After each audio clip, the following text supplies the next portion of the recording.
আমি মোহাম্মদ নাহিদুল ইসলাম সাজু, বৈষম্য বিরোধী ছাত্র আন্দোলন রাজশাহী জেলা আহ্বায়ক।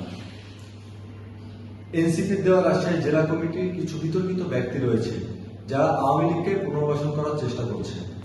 এর কিছু তথ্য প্রমাণ আমার সামনে আসায় আমি বিষয়টি নিয়ে কথা বলি, কিন্তু তার কোনো সুরাহা না হয় আমি মনে করি এটি সরাসরি জুলাই বিপ্লবের শহীদদের রক্তের সাথে বেইমানির সামিল।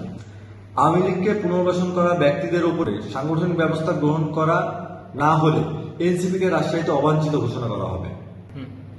আমাকে ১ নং যুগ্ম সমন্বয়কারীর দায়িত্ব দেওয়া হলে আওয়ামী লীগের গুপ্তচরের বিষয়ে জানতে পেরে আমি তাৎক্ষণিক এনসিপি কেন্দ্রকে বিষয়টি অবগত করি।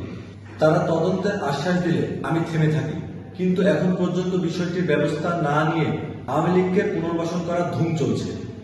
বৈষম্য বিরোধী ছাত্র আন্দোলন রাজশাহীতে স্বচ্ছতার সাথে কাজ করে যাচ্ছে। বৈষম্য বিরোধী ছাত্র আন্দোলন থাকতে রাজশাহীতে কোনো আওয়ামী লীগের প্রেতাত্মাকে জায়গা দেওয়া হবে না, ইনশাআল্লাহ। ইনকিলাব জিন্দাবাদ।